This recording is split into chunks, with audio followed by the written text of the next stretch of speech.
My name is Nandini, and I'm from Red Ant, and we're a new socialist organization working to rebuild internationalist Marxism and anti-imperialist Marxism across Australia. I'd like to say a big thank you to CRAM, Critical Research at Melbourne, Association Melbourne, with whom we're co-hosting this event. So that's thanks to Joe, Jess, Justin, and Elliot, and everyone else who was involved.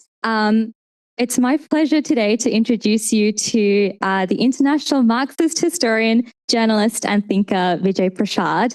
Vijay is the author of 40 books, including Washington Bullets, Red Star Over the Third World, The Darker Nations, A People's History of the Third World, and more recently, On Cuba, Reflections on 70 Years of Revolution and Struggle, which was published with Noam Chomsky.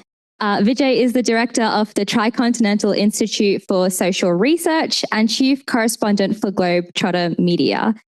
We're lucky, very, very lucky to host Vijay all across Australia. So this talk is part of a series of talks that Red Ant has organised through Sydney, Canberra, Melbourne, and then Perth. So tomorrow from 10 a.m. to 6 p.m, we will be hosting a day-long teach-in on the topic of building socialism and anti-imperialism, which will be held at uni, but at the Kathleen Fitzpatrick Theatre in Arts West. So tomorrow from 10 a.m. to 6 p.m, remember it. Oh yeah, that's a venue change. So due to overwhelming demand, we are now in the Kathleen Fitzpatrick Theatre.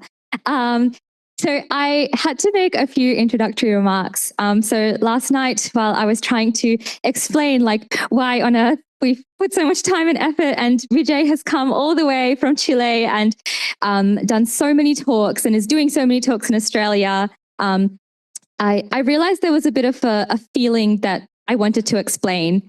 And I often feel like when Marxists talk about the last few decades of political activity in Australia, we talk about the fall of the Soviet Union in 1991, about neoliberalization, about ecological crisis, about the fall in union participation rates. People living through these times, and I feel like this, have, maybe we find it hard to admit, but a small part of us feels like history kind of has ended. All we can expect is the same kind of dreary and extremely destructive capitalism, the same kind of Australian and American imperialism, and that's what the world is going to always look like. But I've come to realize this view is myopic. And Brendan and I realized that we both got a bit teary while we were reading this book, Vijay's book called Red Star Over the Third World, because real communists do cry. In the very first pages of his book, Vijay quotes Ho Chi Minh, and I was going to flip open the pages because I'm really learned, but I actually can't do that. So I've written it down. And the quote from Ho Chi Minh goes, "Like the brilliant sun, the October Revolution shone over all 5 continents, awakening millions of oppressed and exploited people all over the world. There has never existed such a revolution of such significance and scale in the history of humanity." And for me, the key question that Vijay raises in his book and throughout all of his work is, when does a revolution end? And the answer that he gives is revolutions don't.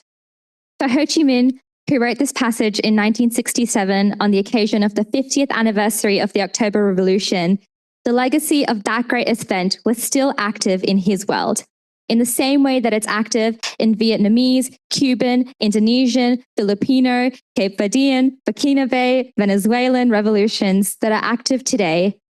And it lives on, that sun, that heart, that heat, it lives on through our comrades in the global south who continue to struggle under that light that Ho Chi Minh felt himself. And this is because Marx once wrote, "Communism is above all the real movement that abolishes the present state of things. The form in which communism has its concrete existence in our world is the movement itself, the course of active struggle." For us in Red Ant, part of that project of anti-imperialist Marxism is to orient ourselves through history and also through the present struggles, which are ongoing testaments to the fact that that history has not ended. Of the many values of Vijay's work, maybe the greatest is the fact that it compels us to be attentive to the actuality of revolution in the 20th century, which so often takes the form and has taken the form and still takes the form of national liberation in the global south, which he will talk to you about today. So with that, I'd like to introduce Vijay Prashad.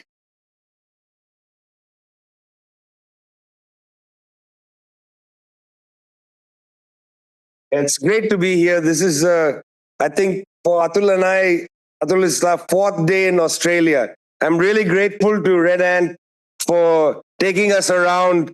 A couple of days ago, we were driving through Canberra, the secret city, and we saw seagulls flying over the federal parliament. We made a dash to the federal parliament to see how the Australian intelligence service has been training a flock of seagulls to fly around the world and spy on all of us. Then we learned to our dismay that the security guards sitting beside us didn't even care about our presence. So we watched those seagulls, and I got a real sense of the proximity on this really very large part of the planet Earth that you have with nature, because we also saw a kangaroo. It was really quite beautiful, and I'm very happy that we've had this experience with Red Ant. I'm really happy to be here with you at CRAM. What a great acronym. I met one of your colleagues, Lydia, in Sydney, and she was already talking up what you all are doing here at the University of Melbourne. It's not often that I get to talk at universities. Generally, I think faculty don't really like to invite maybe this kind of topic or something into university classrooms. Somebody once said to me, "You're too demagogic for thought." And, we think, and you sort of are a demagogue. And I thought, well, it's a good thing for students every once in a while to experience a little demagogy, although I don't think I'm a demagogue, but, I believe things. And I think a lot of people who teach in universities also believe things. But there is this pressure not to believe in things. To believe that you don't need to believe is something that a kind of neoliberal, thought imposes on our institutions. That to believe is to not be somebody that can be trusted. If you believe in something, a tradition, a framework of certain kind of thought, you're not as trustworthy as somebody who doesn't believe. In other words, let's just make a society of opportunists. That seems to be a better way to go, which is why you have the prime minister you have. So, that sort of attitude leads right to Anthony Albanese.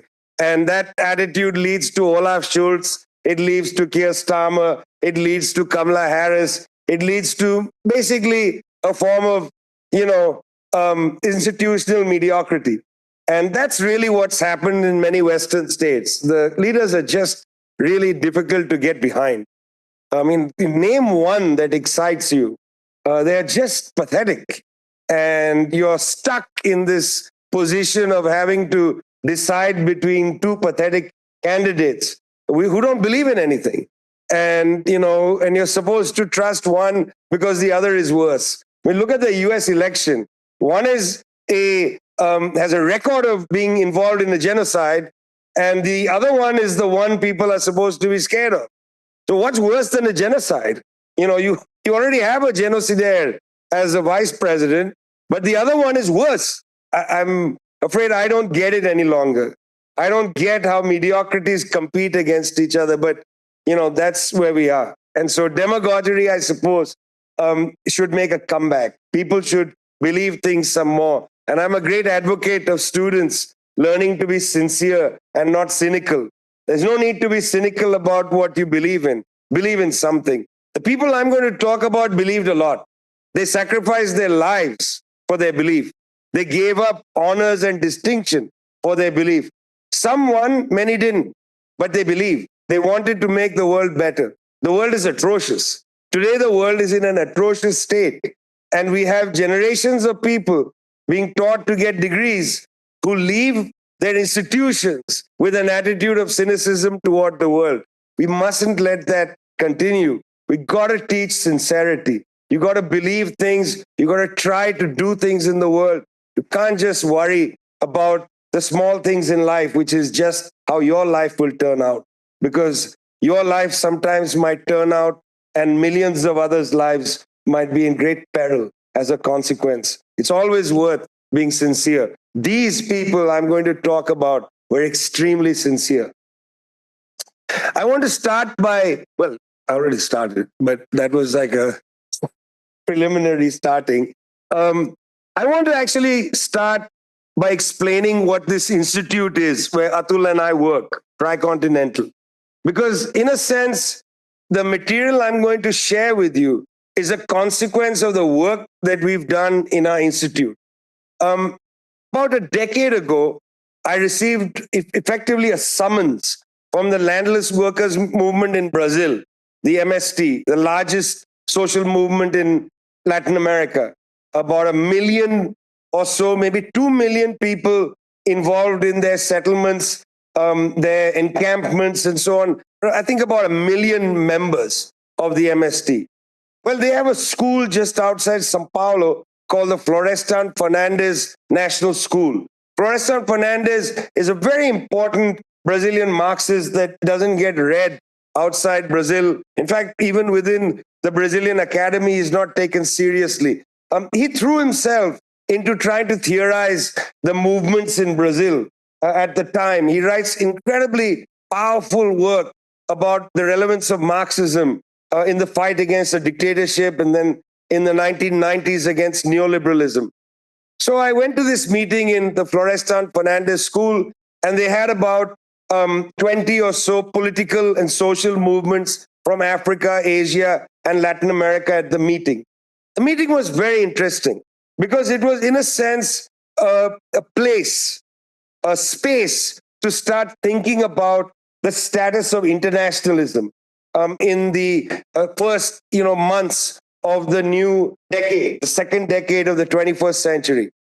And what the conversation turned to immediately was an assessment of the World Social Forum, which had emerged out of the anti-globalization movements in the 1990s and had actually been shaped and formed in Porto Alegre in Brazil in response to the emergence, not the creation, this has an earlier history, but the emergence in a much more dramatic way of the World Economic Forum, a meeting held every year in Davos, Switzerland, where the billionaire elites go in their jet planes and so on and spend a week listening to lectures by academics and politicians and so on, trying to shape an intellectual agenda for the world. In fact, there are a number of these places where the intellectual agenda of the elite is shaped.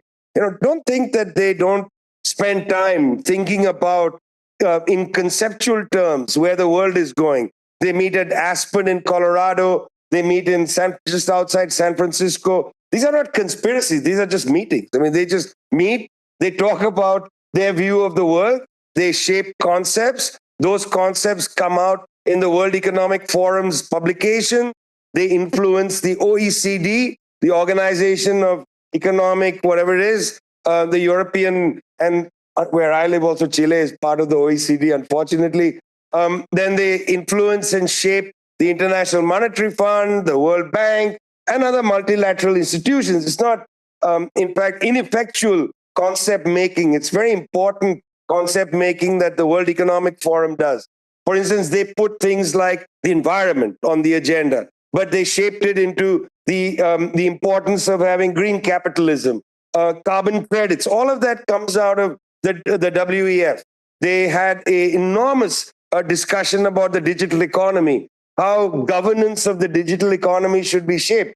That debate didn't happen in multilateral institutions. It was imposed on them. The WEF had already sort of shaped a conceptual agenda, a very sophisticated agenda, but the gap, the democracy deficit, as it were, in the shaping of these concepts is enormous. So the World Social Forum was supposed to have been a reaction.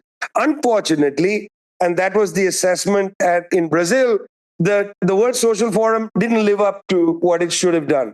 Partly by the 2000s, late 2000s, the World Social Forum, 70% of the participants came funded by US foundations, Ford Foundation, the Soros Open Society, and so on. So basically, the agenda was being set between US foundations and attack from Europe, where the European foundations also were beginning to bring in this idea that focus on environment or focus on, labor rights.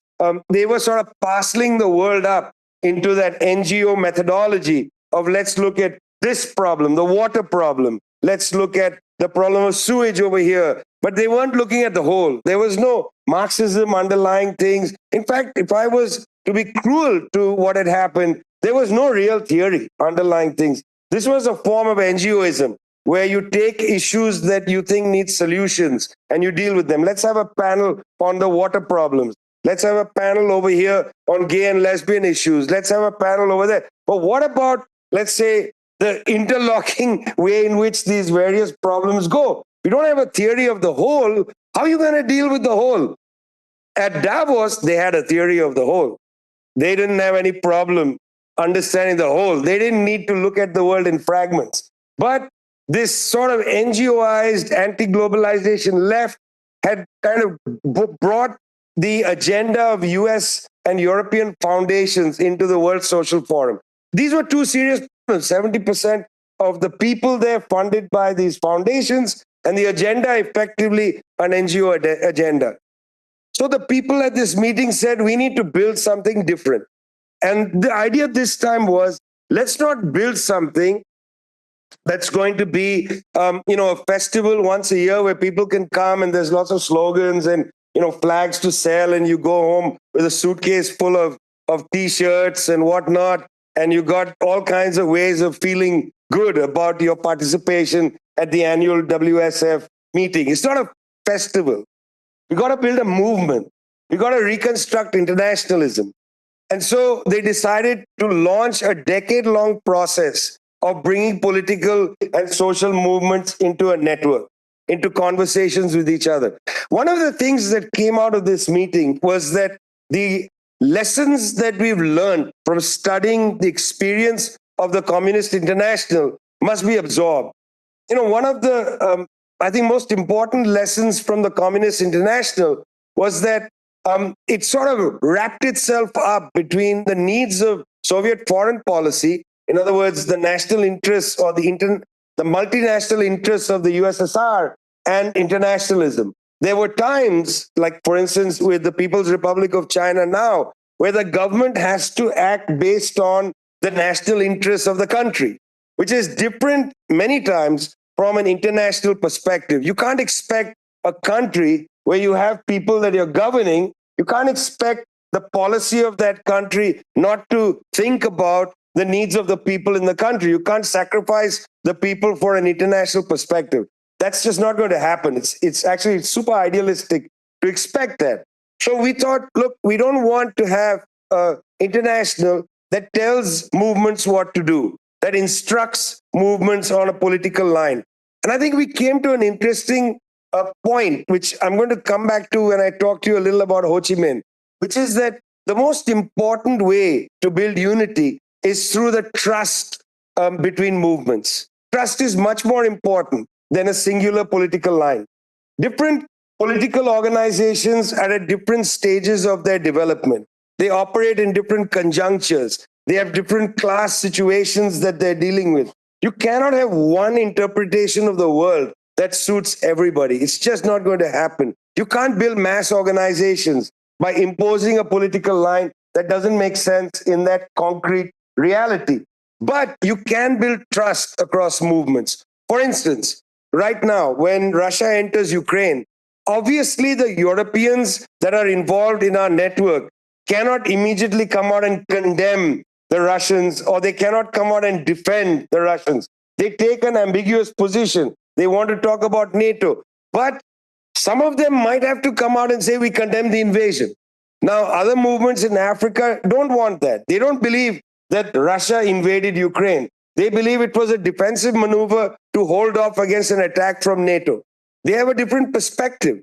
So you got to trust other movements to take positions that are not identical to yours and build international unity based on trust, not based on an identical political line.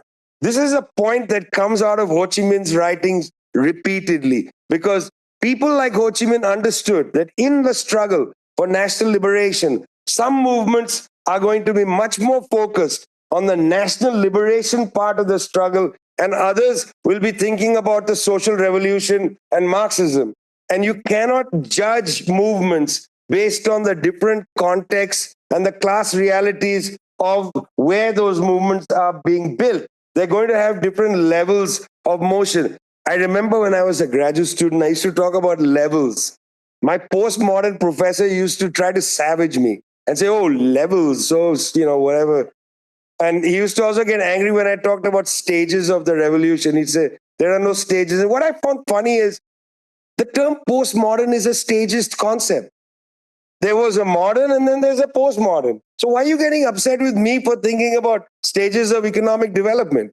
That seems dumb to me. Like there's a million examples of economic development going in stages.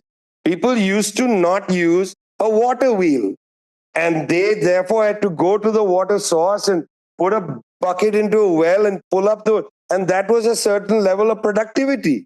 Once you had a water wheel, productivity increases dramatically. Suddenly you're growing more food. There's more surplus. You're in a different stage of development. And you say, no, there's no stages. And I used to persist in saying, for you, it's a religion. Anti-so-called stagism, you're not making an argument to me. You're just telling me it's a wrong way to think. I found that so suffocating, when I was a student, that there were times when no arguments were held. You were just told that is forbidden. And I thought, why is Marxism forbidden? I submitted my first paper for a journal, and a famous English professor in England at Cambridge University read it, and he wrote in the comments that this is unreconstructed 1970s Marxism. And I thought that's hardly helpful, because in those days, people used to say comments should be helpful. But if you're going to savage a Marxist, you don't need to be helpful. You just tell them you're out of date, buddy. Get out of the door. We don't need you here. But Marxism always finds a way in. It keeps coming. You can't get rid of it because it's the adequate form of analyzing capitalism. It keeps coming back. You tell me what's a better way to analyze Marxism, I will absorb it. But I'm not going to abandon Marxism because somebody says it's out of date. I don't have a better way of grasping the essence and the logic of capitalism. So I'm waiting for somebody to give me another set of conceptual tools. I haven't seen it yet. And Marxism isn't what Marx wrote. It's a whole tradition. It's its development. Marxism constantly tries to absorb everything that's happening in the world. We are voracious. We want to read everything. We want to understand everything. We want to try to bring everything into the conjuncture. Give me another methodology that does that. I haven't seen it. I've seen tools of analysis, linguistic analysis. That's a tool of analysis. That's not a view of the world. Discourse analysis. That's a tool of analysis. It's not a view of the world. Ethnography. That's, again, a way to understand or get to methodology to grasp reality. It's not a view of the world. Give me a view of the world and I will abandon Marxism. Until you do it, it's here with me, and I hope some of you will take an interest in it and start trying to understand, well, what is this Marxism? Well, what we began to do is build this network around the world. And now there are about 400 social and political movements, landless workers in Brazil and in Tanzania, workers' parties in Tunisia. There's big political forces in Asia that are part of it. And we're really happy that Red Ant is part of a large and expanding network one way or the other. Because, we're still trying to figure out how to build this in a public setting. We spent 10 years doing everything, without publicity, because we needed for leaders to build trust with each other. We also have a theory of leadership. I'm not going to get into that. But leaders play an important role in movements. And leaders need to get to know each other, understand their traditions, and so on. And this is a very long and complex process, but we have a large number of movements in our network. In that meeting, they decided we need a research institute to better understand the world as it is. A factual based assessment of the world. We can't go back and read, our teachers, Samir Amin and so on, and just implement Samir's thinking in the world today. Capitalism changes, imperialism changes. You have to have the knowledge of the now in order to understand how to build the best strategy for the now, how to create tactics for the now, and so on. So Tricontinental is the research institute of this network. It's a giant network. It makes our work very difficult because whenever we produce any knowledge, we have to go through the movements and discuss and figure out things and get frustrated and annoyed and angry. And if they're all late and they work hard and they don't have time to spend talking to you about things. But there's a reason why the movements are important for building knowledge. It's not a kind of populism. In the early days of our institute, we went back and we sort of read a bit randomly. One of the things that I remember plucking out was that great 11th thesis on Feuerbach by Marx, where Marx writes, the philosophers have only interpreted the world. The point, however, is to change it. Now, I've always had a problem with that formulation. I think Marx wrote that in a hurry, or there's something wrong in his thinking. Because that formulation can be understood as anti-intellectualism. That, the philosophers have understood the world. The point, however, is to change it. So thinking is not that important. But obviously, that couldn't have been Marx's meaning. Because if that were Marx's meaning, why did he spend so much time thinking? He read everything. He wrote thousands of pages. I mean, if he actually believed his 11th thesis and you interpret it in that anti-intellectual way, it makes no sense of Marx's life. So obviously, that's a very bad reading of that thesis. So we came up with the best reading of the thesis, which I believe is actual meaning of thesis 11. So I encourage you to write this down because this is actually thesis 11, okay? Thesis 11, supplemental. Yeah? The thesis is, those who try to change the world understand it better. Those who try to change the world understand it better. What does that mean? You see, you can go into, let's say, the law school at an institution like this, and the lawyers will start telling you about human rights law, and you'll read one statute after the other. Yeah? And by the way, I'm exaggerating because I know this is not exactly, I used to teach at the law school. Where are my law school friends who were there where have you gone? There's you. No. You see, I used to teach at the Calcutta, the National Law School in Calcutta, and you studied in the National Law School in Jodhpur. These are a group of law schools around India. And I used to teach this. I know that what I'm saying is just not true, but just trying to make a point. But if you learn law through the lens, say, of absolute liberalism, and you learn, for instance, that you have democratic rights of dissent in a society, and you decide, hey, listen, we are at the University of Melbourne, and we're a little upset because the buses, the city bus, the service ends at 11 o'clock, but the library closes at midnight. So we would like the bus service to go till midnight. And you start a little protest movement and you think, we'll get a signature. You take it to the thing. Nobody pays attention. You do a little demonstration and they send the police and beat you. Suddenly, your liberal framework of law is a little bit clearer to you. Those who try to change the world have a better understanding of the limits of liberalism than those who just read the statute, where it says you can do all these things. Because we know there's a lot of things you can do, which you then cannot do. And those two things are not contradictory. It's not those things that are contradictory. It's a class interest embedded in society that produce contradictions around various kinds of thoughts. That's elementary Marxism. So if you approach Marx as having said, those who try to change the world understand it better, we believe then that if we did, say, a study of landless workers in Tanzania, let's do the study with Miwata, the largest organization of landless workers in Tanzania. Let's go and spend time with them. Let's let them formulate the thesis for us. And then let's do what Gramsci says, is you take a movement's common sense and you elaborate it into philosophy. That's the work we do.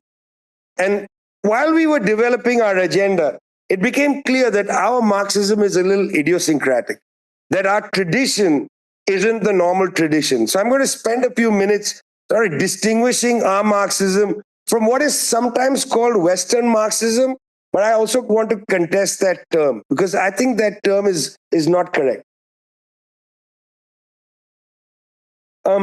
Years ago, I read a book by Perry Anderson, which is a difficult task because when Perry Anderson writes anything, you need a dictionary.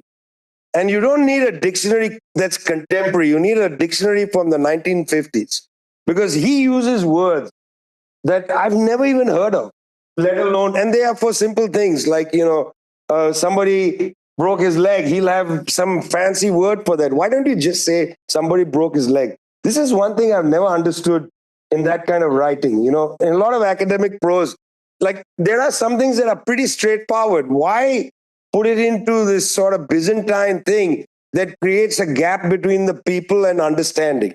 I get jargon. Jargon is very important because it condenses ideas. Where you need to, you use a category. But why dress up the prose in a way that's completely alien from people? It's totally undemocratic. And Marxists should reject that form of writing. And when they introduce concepts, explain the concept as much as possible to bring in the reader, not to alienate people from thought. Our purpose isn't alienation, to actually deepen and further alienation and despair. Our purpose is to give people hope and the appreciation that they can make the world better. So I'm really big on this. And I once had a debate with some American scholars about this. They were like, oh, that's anti-intellectual. In fact, I don't think it's anti-intellectual. I think it's democratic. Because I actually believe there's a lot of times when you need to write at a level of abstraction that is not easy for those who haven't studied a certain mode of thinking to understand. Abstraction is very, very necessary at certain times, but not all the time. You don't have to write like that in the London Review of Books. I mean, for God's sake, it's meant to be a book review. Take it easy.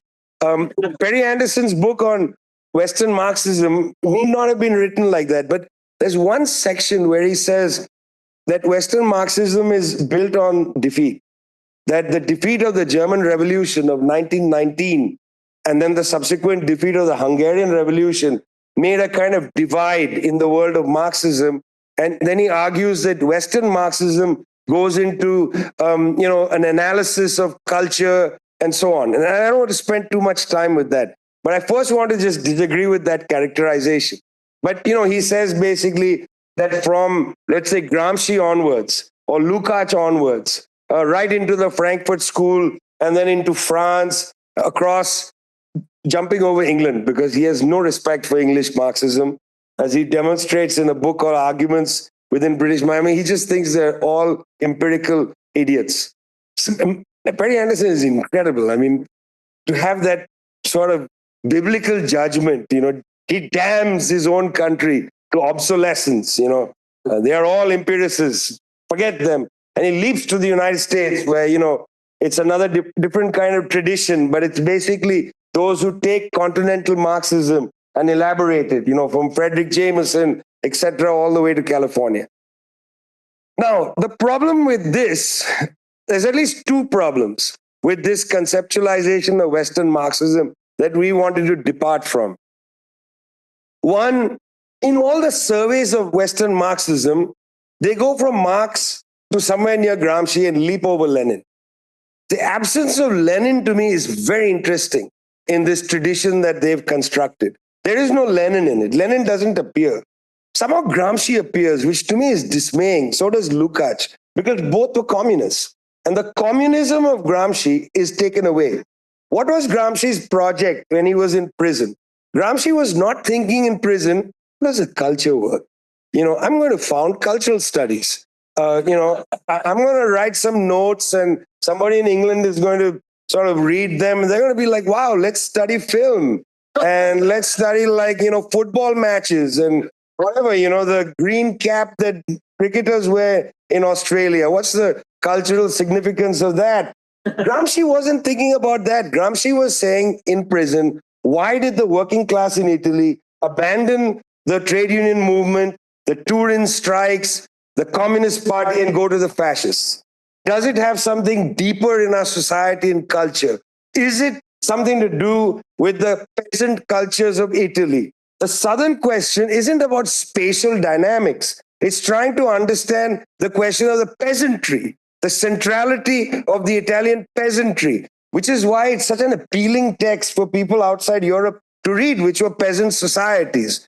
So what was the project of Gramsci? This gets erased in Western Marxism. The leap over Lenin, the abandonment of Lenin, means you can skip all the Leninist questions that motivate and are challenging in Gramsci. Gramsci is advancing a Leninist thinking of culture. But if you take out Lenin, then you can just say, well, he's interested in culture, and so on. Lukács is the same. You read History and Class Consciousness. It is an incredibly dense and difficult text. But by the way, it's firstly a set of collected essays. It's not a book.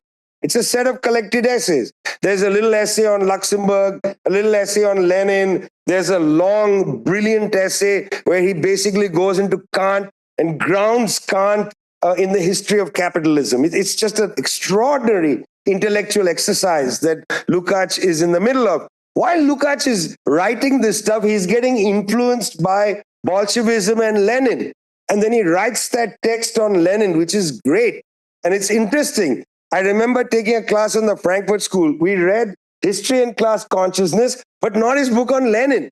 And I asked the teacher, Moish Postone, trained in the whole tradition of the Frankfurt School, Moish, why are we not A, reading Lenin, and B, Lukács' writings about Lenin, and C, the amount of Leninist stuff in Gramsci? Why are you ignoring all that just to go to Horkheimer's inaugural lecture, which is effectively the conservatism of the Frankfurt School put together, where they are searching for a kind of Weberian, solution to Marxism. What is objectivity? Marx never bothered about objectivity. Marx understood that you need to enter a conjuncture, look at everything, build a picture, fight to establish a narrative. He didn't think, what's the objective way to write about the Paris Commune? That was not Marx's problem. That was Weber's problem. And that then becomes into Frankfurt School and dominates so much of Western Marxism, drawing people to paralysis. It opens the door to paralysis because you then start wondering, how do I write objectively? Do you know how you write objectively? By producing the best approximation of a narrative of the conjuncture that allows you to build strategy and tactics so you can influence the movement of history. That's what Marxism is. Marxism is not to worry about whether you can attain some kind of Abrahamic position on reality, where you can see all the truth. Or at least if you can't see all the truth, be self-reflexive about it. Come on. The only self-reflection necessary is to test your conjunctural analysis in the struggle. If it fails, you go back and try to make a better conjunctural analysis. That's Marxism. Marxism is what Gramsci called the philosophy of praxis. It's interesting. Gramsci calls it the philosophy of praxis. When I remember being taught Gramsci, I was told that, well, that's his code word for Marxism. That's not true. In the same text, in the prison notebooks, he uses the word Marxism. If he's used the word Marxism here, why would he have a code word here? Makes no sense to me. Because he's trying to explain Marxism. It's the philosophy of praxis. What does that mean? Praxis is not practice. It's not doing things. Praxis is the unity of theory and doing things. You build a theory, you try it out. If what you're doing as you try it out doesn't work, you recursively go back, build another better theory or worse theory. Try it out again. If it doesn't work, go back, build another better or worse. You build objectivity through praxis, not through self-reflexivity. That divide between what Western Marxism gets interested in, which is the problematic of self-reflexivity, is a Weberian problem. It's not a Marxist problem. In that sense, most of the Frankfurt School is actually Weberian. in their interests. They want to have a better way of understanding reality. That's not a Marxist position. A Marxist wants to intervene into the course of history to change things. That intervening is so key to Gramsci, but it's taken out of Gramsci's oeuvre when people write about him. I've read almost all the biographies of Gramsci available in English, and they've all made him a toothless philosopher, which he was not. He was not a philosopher. He wasn't seeking to become a professor in Padua anywhere. He was in Mussolini's jail, not because of what he was writing, but because of his praxis, because he was a leader in the Communist Party of Italy. That's the one problem I had with this tradition that Anderson and others write about, Western Marxism. The other problem is that, in fact, a lot of Marxists in Europe and the United States are ignored in that tradition. And that is to say, almost all the people involved in the communist movement, even the Trotskyite movement and so on, are all set aside. Nobody reads them as Marxists of Europe. You know, they have not been systematized. Like Togliatti, for instance, the leader of the Italian Communist Party, has an enormous amount of writing and speaking on fascism. I mean, yes, he was influenced by Gramsci, and he made several tactical mistakes as the chairperson of the Communist Party of Italy. But during World War II, during the fascist era, he gave these lectures in Moscow to Italian communists in exile, it's published as Lectures on Fascism, where Togliatti talks about the importance of the left entering football clubs, entering movie screenings, start screening movies in little villages. In other words, the cultural aspect of hegemony was very important to Togliatti, and that's precisely what the PCI did when the above ground period happened, and it's why they became the most influential party in Italy for 2 decades before they killed themselves off in the 1990s, but that's another story. So this second objection, I think, is pretty real. There's a lot of people who just don't get read. Now, bear with me on this, because I've been a member of a party for 35 years.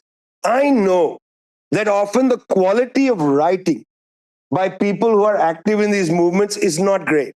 You know, they are on a bus somewhere, they've just addressed a rally in some rural place, they are, on the way to somewhere else for 20 organizational meetings, they have a notebook. This is a habit which will never leave me, the notebook habit. When you're on an Indian bus, for instance, going from one thing to another, you have a notebook and you write some squiggly notes in the darkness going over an overnight bus. Next day you arrive there, you try to type up your notes which you can't read.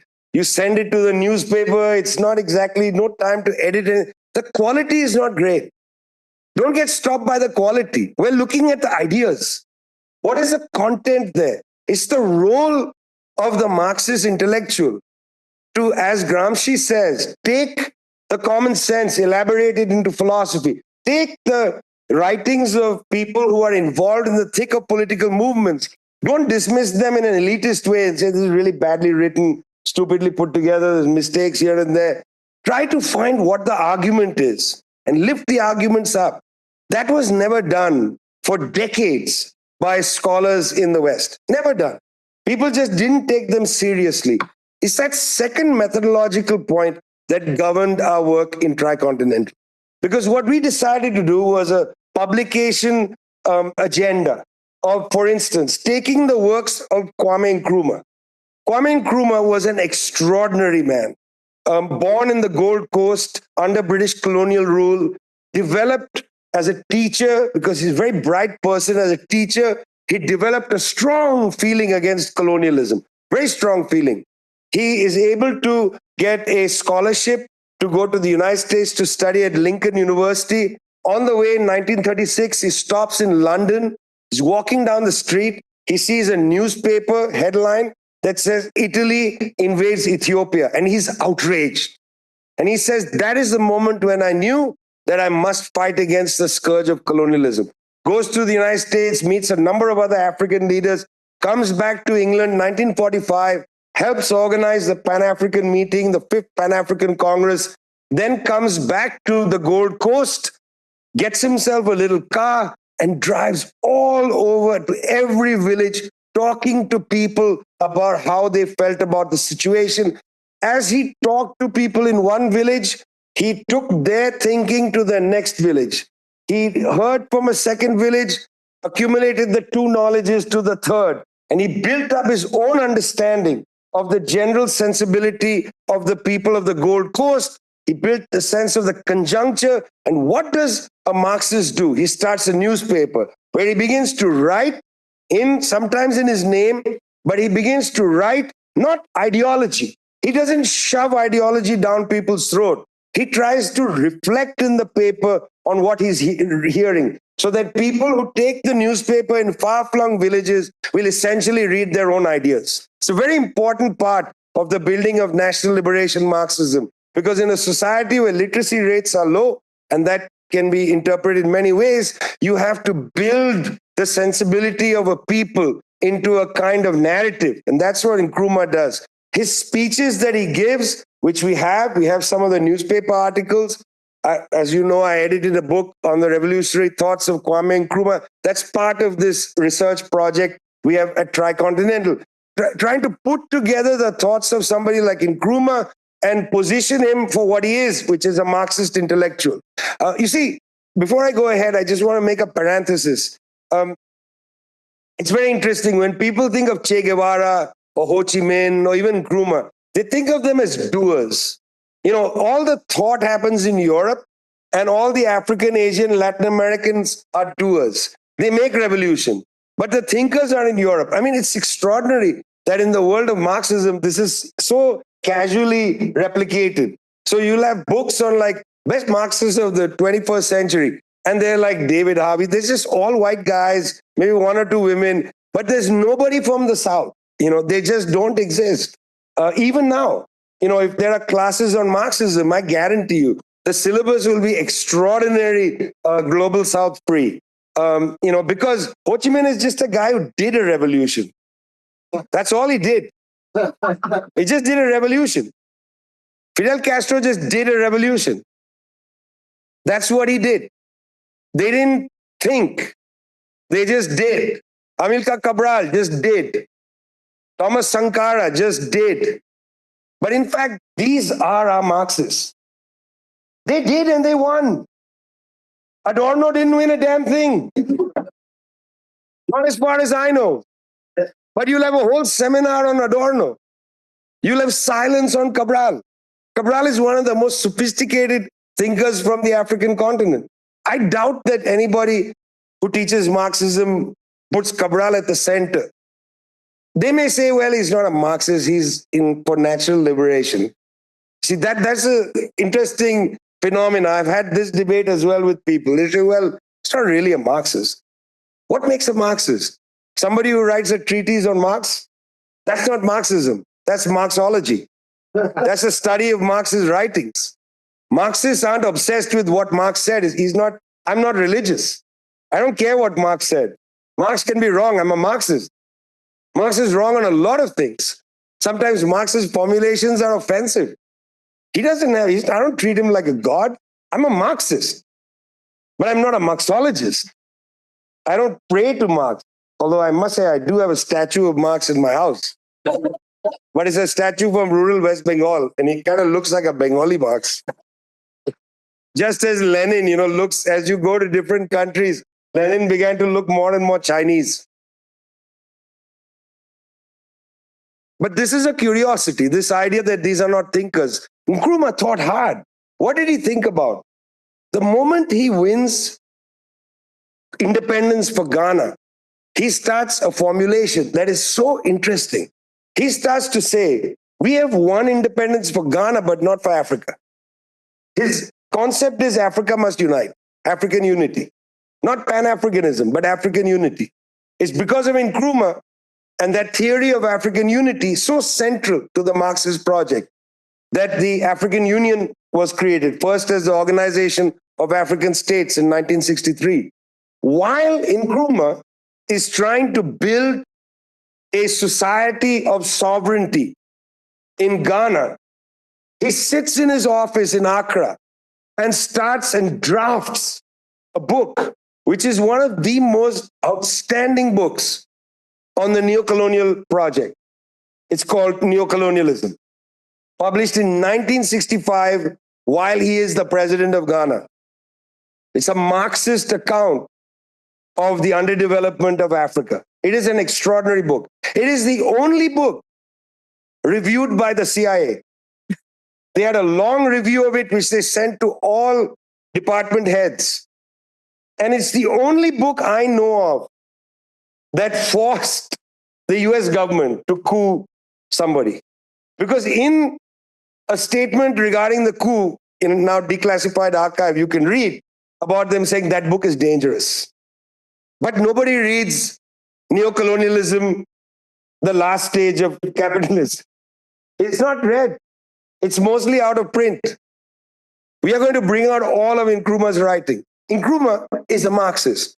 Thomas Sankara comes to power through a military coup in 1983. People say, oh, military coup. That's not the way Marxism works. Maybe not in Germany, where you've built such a great Marxist revolution. But in Upper Volta, the only way to take power was through a military coup. And what did Sankara do with that?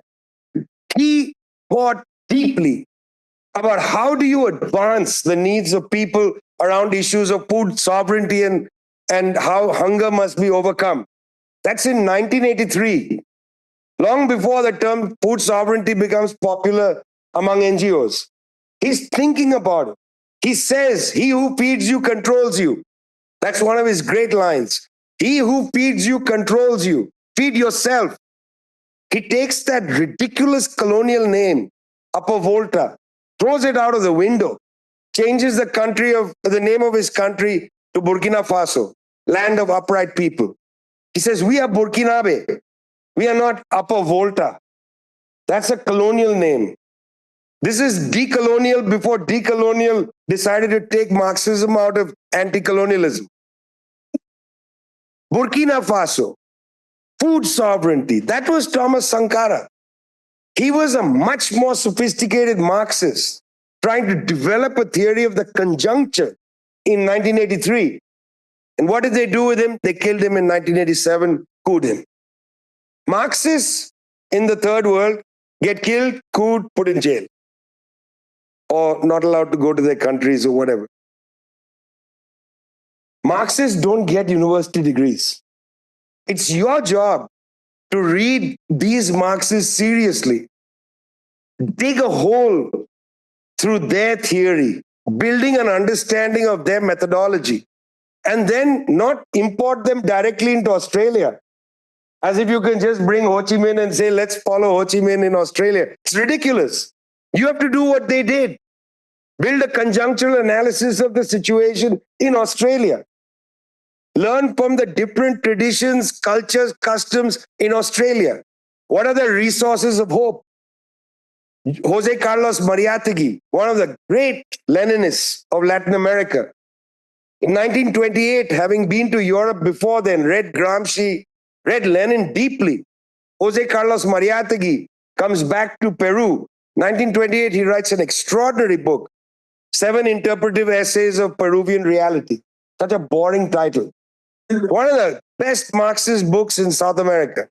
Because what Mariátegui says is that before colonialism, before the Inca Empire, we had a pre-Incan communism in the Andes. We need to study that. And then against indigenismo, because he writes against indigenismo, Mariátegui says, we don't want to go back to the past. The past is not a destination. We don't want to return to the past. The past is a resource. We take the past to build the future. We want to build a world for the indigenous people of the Andes. That is a world in the modern.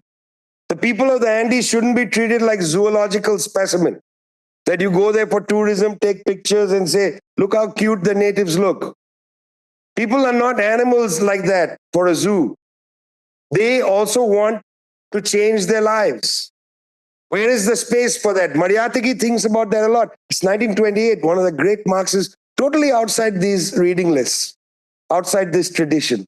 This is national liberation Marxism. It is a vital tradition that has tried to change the world and in some cases has succeeded. The most important place of success, two most important. One was Vietnam in 1945. What an incredible revolution. I spent almost 15 years collecting the writings of Ho Chi Minh. Much of it never been translated from Viet before, including his study notes on revolution when he was teaching in China in the 1920s. From Ho Chi Minh, there is so much to be learned. I mean, I read the Verso edition, some essays of Ho Chi Minh, and in the introduction, a friend of mine writes that Ho Chi Minh was a revolutionary but not a theorist. You know, that casual sort of dismissal. And I thought, really, because in his writings, and even at that time already available in English, Ho Chi Minh has a formulation that is extremely useful. It's like the last writings of Lenin. Better, fewer than better, better, fewer, but better was one of his last texts, speeches he gives to the peasant cooperatives, right in the last few months of his life. Lenin is worried about what happens once you take power in a poor country. What happens when you take power in a poor country, the Tsarist empire, poor country, battered by war, starvation, and so on. Ho Chi Minh was worrying about the same thing. What happens when you take over? The French leave, the Americans initially leave with the French, come back, like Americans always do. They leave. And the Australians also come back, by the way, and bomb the hell out of Vietnam. I learned the other day from reading Clinton Fernandez, tremendous scholar of Australia's ugly history, that Australian bombers provided flight. They flew alongside US bombers to provide security. They flanked the US bombers as the US bombers bombed the dams in the northern part of Korea and flooded the paddy fields. And what's interesting about that, just by the way, and those were Australian aircraft that provided air cover. What's interesting about that is that was in 1951, 52. In 1946, 47, at Nuremberg, the Nuremberg Tribunal hung a Nazi official who blew up the dikes in the Low Countries in Netherlands. So what the Nazis had done just a few years before, for which a Nazi general was hung, the United States and Australia did against the Korean people. It's a great crime that this country has never paid for. This country's acts in Vietnam, in the Malayan emergency, forget, of course, the genocide against original, the First Nations and so on. So many crimes that have never been paid for that are worth considering, Yeah, and so when I come to the next example of China, think about that, because some of you will already start thinking, well, China is such a horrible place, but Australia is great. And so when I come to that, Ho Chi Minh is worrying like Lenin is worrying. What happens when you take over a country where it's poor and the people just don't have the resources to become state officials? And so he comes up with a formulation that's so interesting. It's patriotic emulation. You got to teach people. It's a subjective issue, not objective. It's a poor country. You're going to have to leapfrog over poverty. And you got to develop the productive forces. There's no other way. You made a revolution in a country which is in the realm of necessity. The productive forces are at a low level of development. What are you going to tell the Vietnamese communists? Wait a minute, guys. The productive forces aren't developed enough. Surrender power to the bourgeoisie so that they can build up the productive. We'll wait till they're, sufficiently developed. And Marxism is not mechanical. They took power. You have to build the productive force. In order for that, you have to move to the subjective side of history. You have to train people to be state officials who follow a theory of patriotic emulation, where they will emulate, copy others like Ho Chi Minh, their character, not want to rob from the people, not want to line their own pockets, not treat the people without dignity. This is a Marxist theory. This is a theory of how the state should operate. Lenin, in his last years, people read State and Revolution, but that's written at the beginning. He hasn't experienced statecraft yet. You read his last text, he's desperate. He says, we don't know how to run the state. We don't have enough qualified people. And people are going to start stealing because it's a poor country. So there, the subjective side Marxism has to toggle between the actual movement of history, the material side, and the subjective side. There we have to actually theorize what does it mean subjectively in a revolutionary situation. How do you create a new personality? Ho Chi Minh theorizes that deeply. This is also something that worried Mao Zedong during the Long March. You remember, he writes these rules. If you take a chicken, pay for it. That's not just a dumb statement. What he's telling the soldiers is, you got to have patriotic emulation. You got to behave with dignity. You can't cheat the people. This is a Marxist theory. This is not just rules for guerrilla warfare, as they're sometimes treated.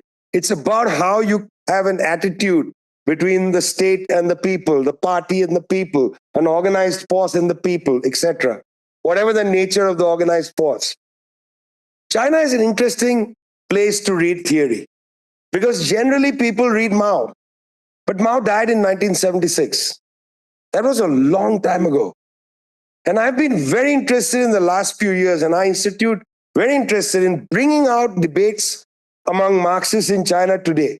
So we started publishing, I think 2 years ago, a journal called Wenhua Zhongheng, which is, we publish the international issue. It's a famous magazine in China. We do the international issue in English, Portuguese, Spanish, and a few other languages. We choose and curate debates between and amongst Chinese Marxists today about issues like, what should China's relationship to be to the African continent? That's one of the issues we have. What is green economy? What is a zero carbon development strategy? That issue will come out next month. We have an issue coming out next year. What is socialism? What are Chinese intellectuals, Marxists saying about that? Let's read Chinese theory. And here's the interesting thing. When you enter the theoretical world of another culture, you realize that the mode of theorizing is different. When I first learned Spanish, or struggled to learn Spanish, I realized that Spanish theorization is not self-identical to Anglo-Saxon theorization. Anglo-Saxons think in a linear way. This is the argument I want to make. These are the elementary empirical things, and here's the conclusion. But in the world of Spanish and to some extent French letters, it's much more circular. You're thinking in a different way, spiral maybe. Those who have read Foucault, for instance, he's the best exemplar of nonlinear thinking. Foucault is going here and then 3 pages, I'm not saying this, I'm not saying that, I'm not saying this, and then you're an Anglo-Saxon reader going, what the hell are you saying, man? Why don't you just put it in bullet points? Prisons are bad. Prisoners don't know that they're in prison. But he is trying to create a world for you. I don't agree with most of what Foucault has written, but I thought his style of argumentation was delicious. It was a completely different way of seeing an argument. Yeah? So Chinese methodology of argumentation is different. And, I don't feel compelled to apologize and say, oh, it's not Orientalism if I say that. It's a different cultural mode of theorization. That's just what it is. And so it's very interesting to translate these texts into English because we want to bring some of the form of theorization into English, Spanish, and Portuguese. It's a huge challenge, but we want to do that as an institute. National Liberation Marxism. It's a little bit of a journey that we all could take together. I want to welcome you into the journey. I want to ask you to read some of these people. I want to ask you to read them like you read the theorists of the Frankfurt School and so on, the books published by Verso. You read those with a pen, underline large sections, try to figure out what they're saying. Read Ho Chi Minh like that. Give him a break. He was writing in a jungle. He was fiddling with his American cigarettes, which he loved smoking. He said, the only thing I like about America is the cigarettes. He was getting bombed while he was thinking. But don't treat his writing as quote unquote lesser because of the context of his production. Think about it as more. much deeper, much harder, much more important. Thanks a lot.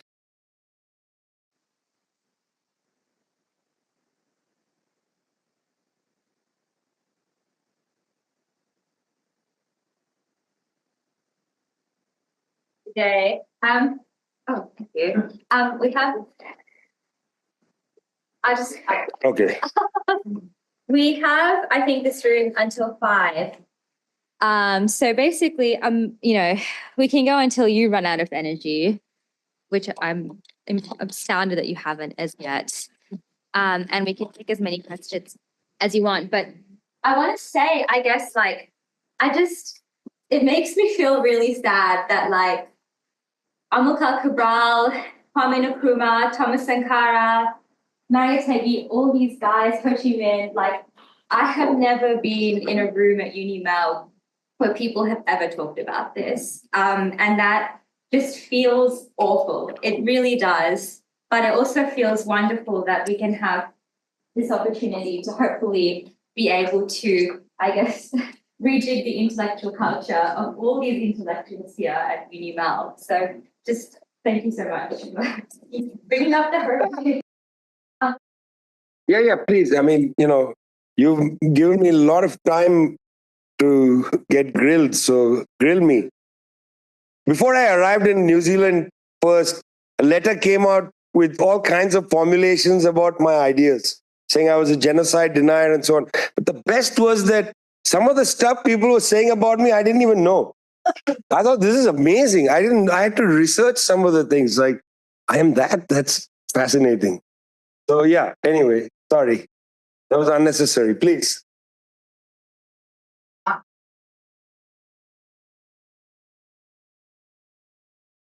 We treat it as it should be treated.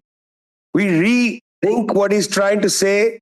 We junk things that are bad. We dismiss him for, something sexist that he would say, etc. I mean, Engels is the much more interesting character on this because The Origin of the Family is an incredible book. I mean, he provides, in a sense, a grounding for the patriarchal family.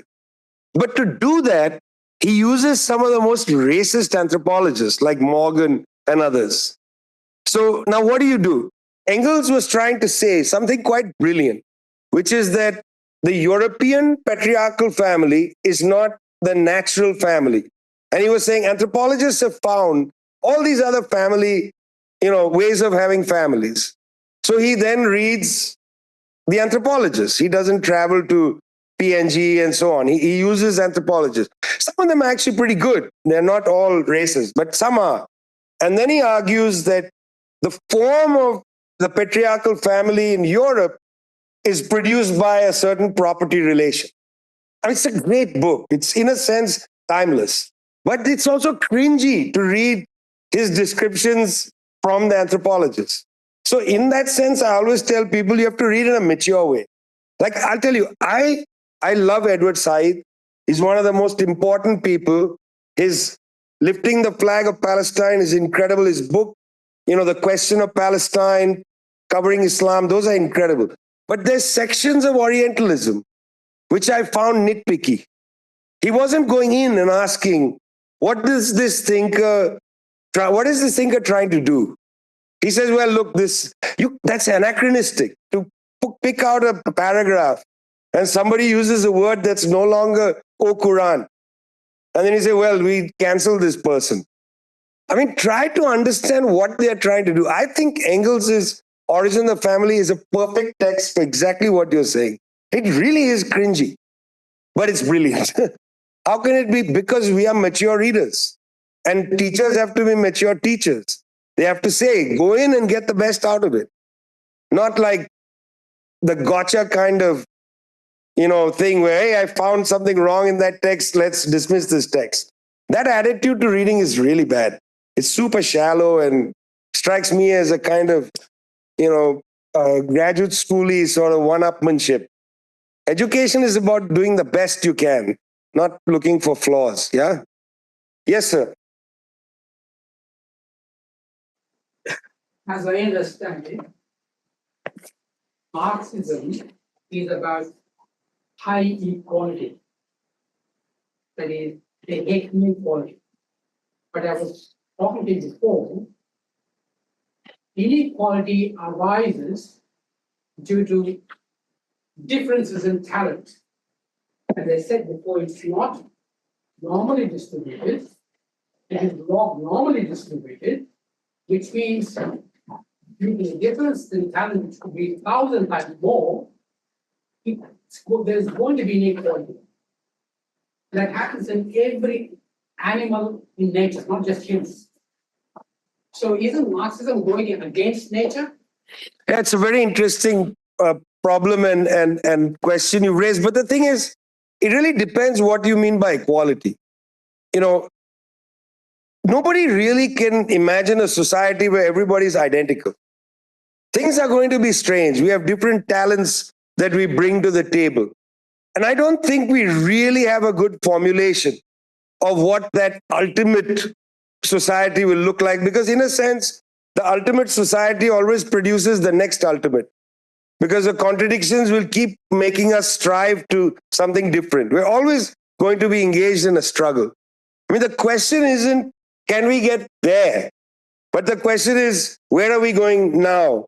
So, for instance, when the Chinese Revolution happens, I mean, we can make a direct line from 1949 to now and say these are all the bad things that happened. But if you understand history as going in a straight line upward, progressive, then you can say, well, it failed here, it failed here. But if you understand history, as I think a Marxist should, which is that history moves in zigs and zags based on the tempo of the class struggle, that you'll have advances, you're humans, you'll make errors, there'll be collapses, disastrous things. Because if you're, as Lenin once said, if you're not willing to make a mistake, you'll do nothing. So you're going to make mistakes. That's inevitable. That's baked in the cake of trying to build a better society. I'm not sure our better society is mathematical equality. I think we want to build a better society, but I don't think we really understand fully what that society's relationship to, say, talents and nature is going to look like. I mean, we have a society now where the relationship of talent to wealth is not commensurate. I mean, Elon Musk is an idiot, but he was born into a family with apartheid wealth in South Africa. His life chances at birth in apartheid South Africa were already higher than, say, a young man, black man born down the street from him in South Africa. So that's already, their talents were irrelevant. So we want to build a society that at least doesn't continually reward wealth and reward the children of wealth. So I agree with you. These are compelling, difficult debates. But it's premature to have the debate now, because we're nowhere near mathematical equality to start thinking about what will happen then. It could very well be that we'll get to a point where we'll realize that there are different forms of talent and people contribute to the general social labor differently. And maybe we should change our understanding of what talent is. Why is certain things talent and certain things not? Yeah, so that, for instance, somebody knows very well how to manage a field and make sure environmental degradation doesn't happen. That's a very great talent. But we may consider the person who can recite a book, memorize a Quran, to be more talented than that person. So these are all going to be arguments. Talent is not natural. Talent is also social, because we decide how to hierarchize different talents, different needs. But it's a premature conversation. I mean, we're so far from that conversation. I wish we were nearer. Yeah. Talent may be its own reward. I mean, these are all nice things, but really we are far from that. Anything else? Very good question. Yes.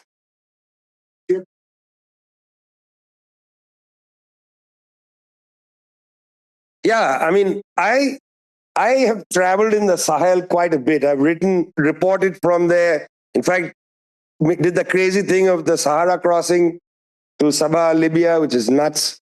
And I've written a lot about the alliance of Sahel states. there was a conference earlier this year of economists from the three states of Mali, Niger, Burkina Faso. You know, many years ago, I interviewed Alpha Omar Konare, who was the president of Mali. This was during the time when Bill Clinton was the president of the US. Alpha Omar Konare used to be a Marxist. And then with the fall of the Soviet Union, his political tendency basically went into a kind of social democratic liberalism, which was great at the time, necessary. And Konare created a great agenda. He said that if Mali could get the odious debt forgiven, the debt was odious because the dictatorship took a lot of it. Why did the Western bondholders lend to a dictatorship? Yeah, it's their fault. They should get penalized for that. So he went and he said, I want a major haircut on the debt so that I can use some of Mali's quite considerable resources, gold sales and so on, to settle the dispute with the Tuareg in the north and with the various herders in the middle, the Fulani and others. That was his vision. When he went to the bondholders and said this, the US government State Department Africa desk and people like Anthony Lake said that, no, you need to fulfill your obligations. You have to pay the Western creditors first before you. And so then Konare just couldn't do anything, lost power. From the 1990s, Burkina Faso, Mali, Niger, all these countries, the entire political class was basically eclipsed by orders from Paris. They all signed up to the G5 Sahel agenda. They all they basically welcomed border control for Europe at the Sahel region.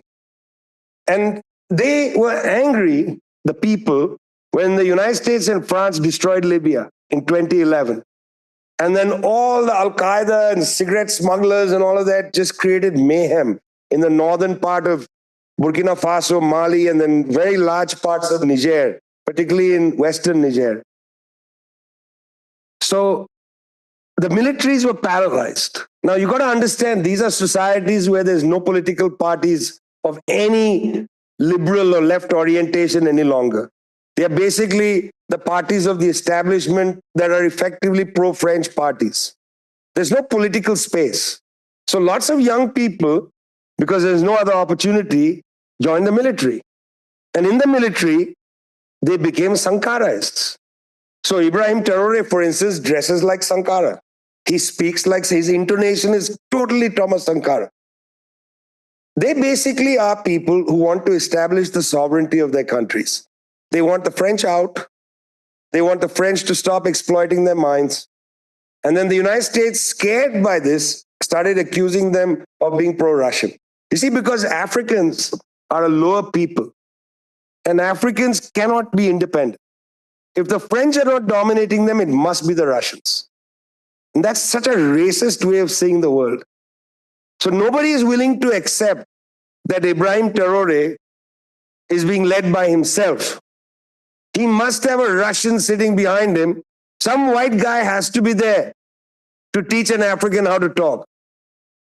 Such a racist approach that works, because then people say, wow, the Wagner group is there. What evidence is there? The Wagner group is, it's boogeyman politics. So I think there's an agenda. I don't know exactly where it'll go. Please. I really appreciated your comments about Australian complicity in imperialism, especially in this region. I have a question about Frank Fanon, arguably the only third world market that does get read commonly on politically. And just, your thoughts about, is it sort of a, does he get used as kind of stand-in for all the rest? Great. So I went to graduate school in the worst decade to enter the academy, which was the late 80s, when, the tidal wave of postmodernism was basically washing everything out of the door. And it was relatively illegal. Seriously, like my fellowship my advisor told me, just go to do your ethnography, leave your campus. Then I became a research scholar in Delhi University. There was one Marxist there, Randir Singh. Ranveer Singh also told me, don't come to any seminars. Just go to rural Punjab, start learning things, just start writing. Don't try to talk to anybody. Do like a secret PhD. It was really good advice. But you may remember that time Fanon made a comeback through an edition produced with an introduction, Black Skin, White Mask by Homi Bhabha, where they basically took Fanon and did to Fanon what they had done to Gramsci earlier, which is Fanon became a theorist of race. And Fanon became a theorist of racial binaries. That section in Black Skin, White Mask, where he's a boy walking and somebody hails him and says, you are a black boy. And he says to his mother, what is that? Because he's not familiar. And he says, race is what you are called. But he's making a specific point. If you read Homi Bhabha's introduction, it's a universal law. Racism, in fact, is about interpersonal relations. The structure of racism constructed so beautifully in chapter 1 of The Wretched of the Earth, where he talks about, of all words to use for me, spatial dynamics. In the native part of town, there is no water. In the white part of town, they have fountains. They have roads that are clean. They have schools that are the envy of the native. And so that beautiful lyrical binary that he writes about there is about the structures of colonial racism. But what gets envisioned as Fanon, and then I'm sorry to say, even in Isaac Julian's documentary, is Fanon as the theorist of race. Why? Because they are thinking about race in the metropole. And Fanon, who only dies at the age of 36, was rapidly moving into the world of colonialism. It's in The Wretched of the Earth that he writes, I have slightly stretched Marxism. He doesn't talk about Marxism in his early writings. That first text is his scream at the French Academy that doesn't permit him to get a degree. So he writes White Skin, Black Mask as a scream. It's a fantastic surrealist text. But the essence of his oeuvre cannot be his early work, it must be his later work and his essays on Algerian liberation movement. If you look at the theoretical assessments of Fanon, it's always the early work. It's very rarely Fanon on the veil. If it's that, it's Fanon on the veil as an allegory of the racial binary. What about Fanon on the anti-colonial radio? All of that Fanon that leads to The Wretched of the Earth, the glorious book, which is super misread because it's read through the white philosopher Jean-Paul Sartre, who writes the foreword. Because Fanon is not saying that violence is cleansing. Fanon is saying that the structure of violence you imposed on the colonized is going to force the colonized to fight back with violence. But not that violence itself, he's not fetishizing violence. He's talking about the relationship of colonizer and colonized. Superb for the situation in Gaza. And I was surprised to see that both Lewis Gordon and Adam Schatz, who's got a new biography of Fanon, both said that Fanon would side with the Israelis in this conflict. That is the state of Fanon studies. That is the state of Fanon studies. Because they've taken out the colonizer-colonized relationship as, in my mind, the essence of Fanon's objective. He's interested in that, conveying that. If you take that out, he is an Israeli. Stunning. Somebody there, yes, please. I guess I was curious because you mentioned that neocolonialism is like underread, but also is like out of reach a lot of spaces. So I'm like wondering if you could talk to like the relationship between like both the sort of just like not being put on this, but also just like not being reproduced in like publishing sort of sense. Okay, there's a tape running here, so I'm a little conscious of that. But I would like to say this, and it might be interesting to you. Many years ago, the family of Walter Rodney, who was really one of the great Marxists, I didn't mention him today, but I was not exhaustive. I was mainly laying out the principles. Walter Rodney's family asked me, they wanted to reproduce his books in a nice editions and so on. So I was very much interested in that. And they were keen on having a Western publisher. So I introduced them to Verso Books, and eventually Verso said yes. I didn't have any control over the process. I just merely introduced them to Verso. It's very interesting. I participated in one book, which was Rodney's lectures on the Russian Revolution. I wrote the foreword to that. I didn't see the rest of the book till it was published. I would have taken objection with the introduction to that book. Then there was introductions to some of Rodney's other work. Now, it was interesting. One of Rodney's closest associates in Tanzania, who had helped him with the book, was asked initially to write the introduction. After he had done a very good introduction, the press decided, no, they wanted a big name, so they asked Angela Davis and shunted him aside. So this is really frustrating, how things do get put out there. Yeah. I'm now in a project of getting the Nkrumah writings republished. There was a problem because Nkrumah gave the rights to PanAf Press in London. PanAf stands for Pan-African. They were friends of his. He gave them the rights. It's hard to get rights to these books, which I believe are the universal inheritance. So we initially put together this collection from Inkani Books in South Africa, which I'm part of the collective in that publishing venture called Revolutionary Thoughts of Kwame Nkrumah. So we controlled the process, talked to the three children, and Francis Nkrumah, who sadly died this year, wrote the foreword to that book. He was the eldest son of Kwame Nkrumah was Francis Kwame Nkrumah, and his son's name was Francis. So, I mean, I would like to publish all of these books, but it costs money, you know. And we are not a publishing house that is just swimming in a lot of cash. So there are practical issues involved. And plus, if I make a book, you'll criticize me and say, why is it so expensive? I know you. I know you'll send me an email. It'll be the first email I'll get, right? How come this is so expensive? You support the revolution, put it online for free. Look, it's going to be online for free anyway. I don't care. But we are printing a book. It's paper involved. People work to edit it and, all of that. Somehow we have to get it going. So I really want to do a big publishing thing. From Leftward in India, we published Selected Ho Chi Minh. Took me almost 20 years to make that book. Things had to be translated from Viet. It was a complicated book, okay? Not easy to do. We've published Sankara. We've published Cabral. This is Cabral's 100th year.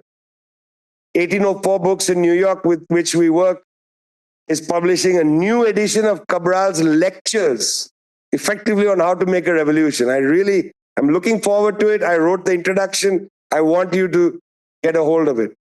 Yeah, there are lots of Cabral books out there that are really good, including the edition from Monthly Review called Tell No Lies, which has his tricontinental speech. You can get it online.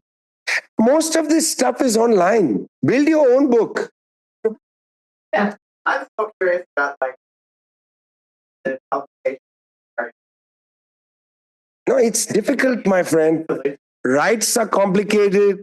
Also, people who own the rights don't trust, to be honest with you, despite the fact who they were, Nkrumah and so on. They would prefer to get a publisher in London or New York. We are in Delhi, Johannesburg. I mean, what can I do? I need a publisher in Australia. Distribute our books here. Not available. I go to the bookstores in New Zealand, Unity Books. I've been in here. All your books come from London and from New York. I walk through the bookshelf. All the history books are either produced by your university press or London, New York. Where are your books from? English books from Africa, from rest of Asia. There's nobody cares to buy it, to import it. Where's the Pacific, like regionally? Yeah. Yeah, I mean, I don't know, man. I don't have a solution for you. But I know you. You will be the first to tell me it's too expensive. Just steal the books and put it online. We don't care. We prefer people read, than like, right? I'm happy to send you the PDFs. Circulate it to your friends. We might take one or two more questions. I thought you had a long time. Okay, yeah. People are happy. I'll let them ask questions. Yeah. You can help. Yeah. I don't know. It's your red shirt and then green shirt and then my friend Babu in the back. Yeah. And then please. So it's nice to have a regrounding in Marxism in this space, I think. I had a question about your thoughts on kind of settler colonialism as a framework, because I think it's a dominant way of kind of understanding colonialism in this country. And talking about imperialism is something that you hear less commonly on the left as well as kind of more broadly. So yeah, I wondered whether you find that framework useful, how, if at all, it can be combined with an understanding of imperialism in the global sense, and who, if anyone, has done that in a way that you find kind of informative. There was an Australian that I met in Ramallah. He died as soon as he came back here. Patrick Wolf. Oh. We had this conversation one night in Ramallah. We were walking from the Edward Said Hall down to where we were staying. I really liked it. Then he came back home and died. I thought I better not talk to people anymore. He was a lovely guy. Do people read him? He was a tremendous guy. But we discussed this a lot. I'm scared of giving my honest answer. Particularly, you have a Palestine shirt on and... But there's interesting writing from Palestine on this issue. So yeah. I'll give you my honest answer. It's a strange way. I've been thinking a lot about this since I remember this Patrick Wolf, because he had given a presentation, settler colonial, and I'd asked him afterwards, what is the political objective of this framework? So, for instance, somebody in New Zealand came to me after a talk and said, you don't talk about Chinese colonialism of the Uyghur lands, the Hans coming in and so on. So I asked him, where is your family from? He said, from England. So I said to him, why don't you go home? Why don't you go home then? You are opposed to people coming to other countries. You should go home. Do we want to build a planet of Israels or plurinational states? Seems to me that's the choice we have as humans. Do we want Israels or plurinational? I want plurinational states. I don't want a planet of Israels. Planet of Israels is objectionable to me. The framework of settler colonialism sometimes suggests that the settler should leave. Now, this, in some particular cases, might be appropriate. Like, for instance, in Zimbabwe, Rhodesia at the time, when the national liberation struggle was going on, it was very clear that the English that were there saw themselves as English and were never going to become Zimbabweans. They were never going to be Zimbabweans. That's a question that the South African population had to deal with. Are you going to be South African? Equal South Africans? So the question of settler colonialism isn't just a framework. It's also what outcome are you thinking about? So in Palestine, it's a curious business because I don't think the term settler colonialism applies. I think you have a multiplicity of populations. You have a group that is attempting to build a supremacist state, and that supremacist state must be destroyed. And that you need to create a multiplicity of people in the land. That's the Bolivian plurinational project. So I'm not sure if settler colonial as a framework is helpful. Because settler colonial means that then the settler should go home. Can we have a better framework? Imperialist framework works fine for me. But so does the supremacist ethno-nationalist state, which is an accurate representation of Israel. Israel as a state project is not settler colonial. It's a Jewish supremacist ethno-nationalist state project which should be destroyed. That's what I believe. So that's the argument I had with Patrick Wolf. And he was adamant, that the settler colonial, and everybody in the seminar was with him. I was the outlier. Even though everybody believed in the one-state solution, which I thought was curious. How do you adopt a settler colonial framework and then you believe in the one-state solution? I was in a strange position of making a kind of argument about imperialism and saying that in a transitional way, you might have to create the two-state solution in order to advance towards the one-state, the stagism thinking. And that drove all of them crazy because they said, how can you have a two-state solution? But they were for a one-state solution, and what? The settlers then remain. So it'll always be settler colonial. That's permanent settler colonial if you go by the logic of the outcome of the theory. So that's my answer. But I think it's a really controversially weird answer. It may not help you at all. Okay, the green shirt, then we go up there. Sorry, two more up there. Yeah. Thinking about other Marxists, have you come across Communist Party? Yeah. Think about? Well, there are, if you talk to the people in Red Ant, many of them are actually extremely well versed in this particular question. So what I would recommend is after we finish, you can go to the table and you can talk to Nick and Pippin and I don't know who all are there. They can help you. I don't want to speak for them. I really don't know Indonesia like they do. Yeah? So they are the best. Yeah. I was just, because you had this grand esquisse of what's happening all over, from history to now, and you mentioned Gramsci and the others. I wonder if M.N. Roy was of any curiosity for you. He was in Mexico, he was in China, he was in Russia, he came back to India, and he said, I'm a Marxist, but with a difference. I'm not class war, but ideas. To use postmodern language, where would you locate him? Well, firstly, there's a bar in Mexico City called M.N. Roy. I mean, he's an incredible guy because he was born in Bengal, where I was born, much later than him. He was not only the founder of the Mexican Communist Party, but at the second Comintern, he had a famous debate with Lenin on the question of how Marxists deal with nations or national liberation. In fact, Lenin was more a national liberation Marxist than Roy in that debate, because Roy was more class against class, build a working class movement to overthrow the Indian bourgeoisie and so on. It's a fascinating debate.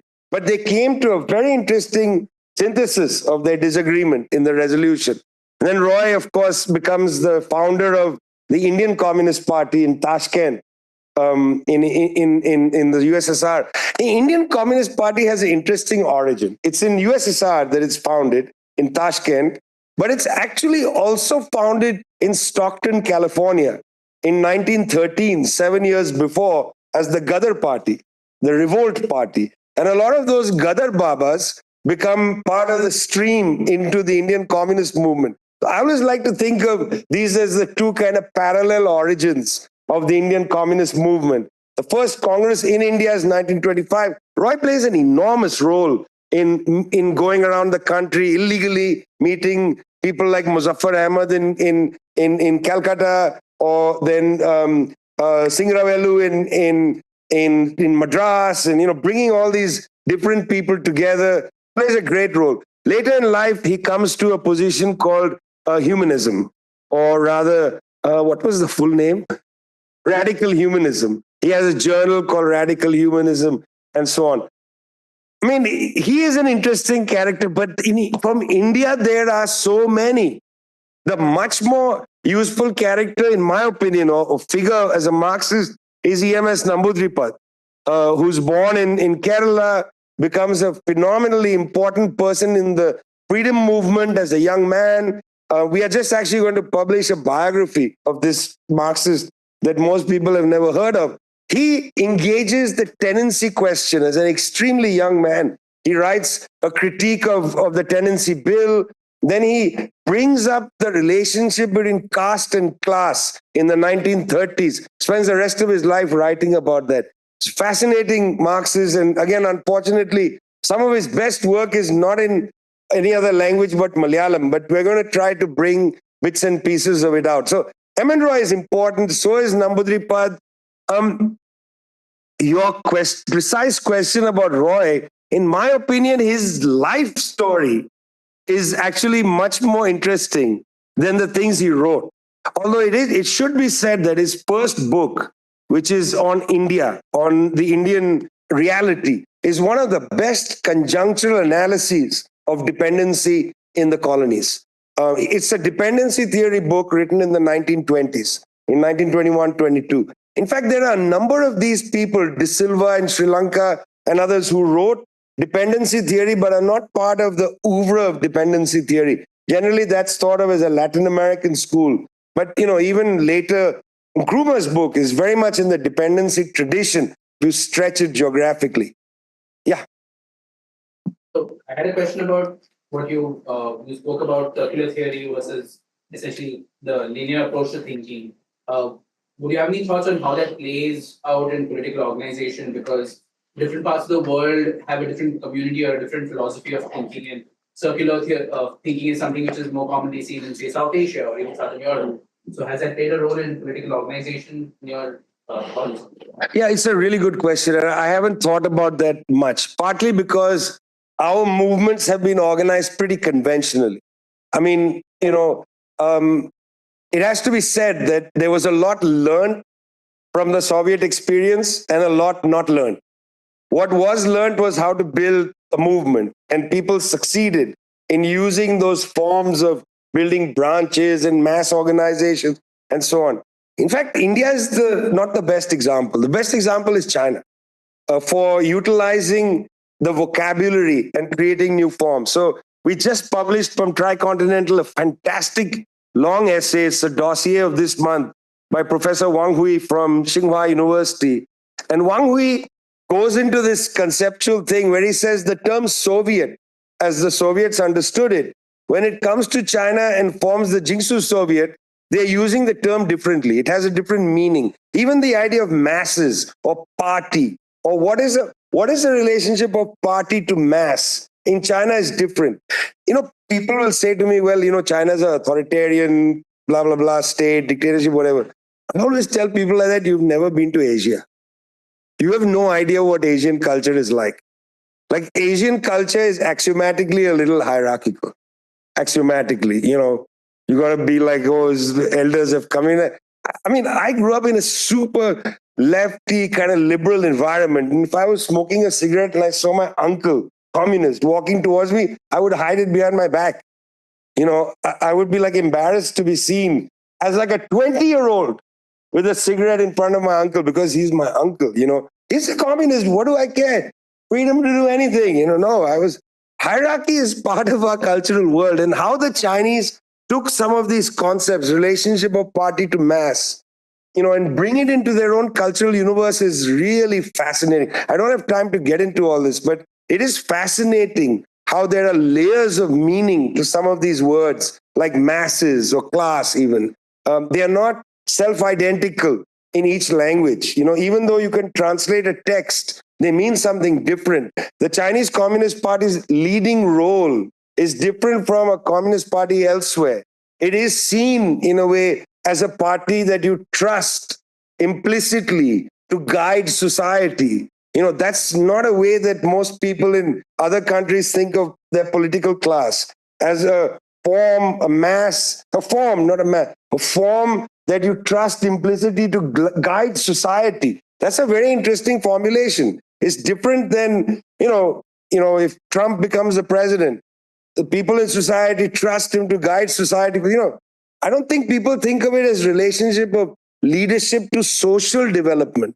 They may think of it as to policy, not to guide society. That's a different understanding of the relation. I think partly, just to be honest, we're a little embarrassed to talk about cultural differences.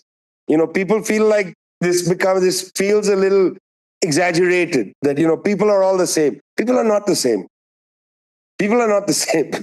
People are super different.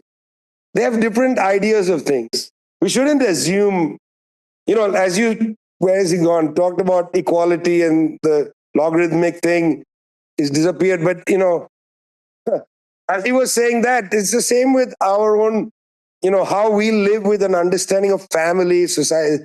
Super different ideas of family. obligations. We talk to a kid raised in an Indian family. The bloody obligations. I watch people say, yeah, I decided not to. My mother died. I decided, I just sort of called and said, I'm sorry about. I mean, here you got to go and smash the skull and all this stuff, it's heavy. Yeah. 2, 3 more and then we can close it down. Yeah, 10 minutes. Yeah.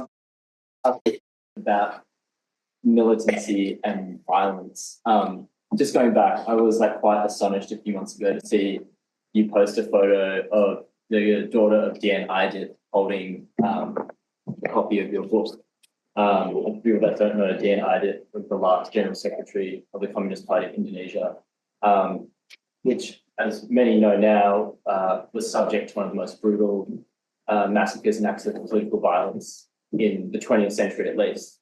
But it's a interesting case because, of course, the Communist Party of Indonesia was famously non-violent. It was a popular movement that established itself really as a non-violent movement. And I think it's very interesting in this story that you're talking about national liberation and the difference between Western Marxism and how often we think that violence is something that's what the national liberation Marxists can do, or that's something that we experience from the state. We don't often talk about.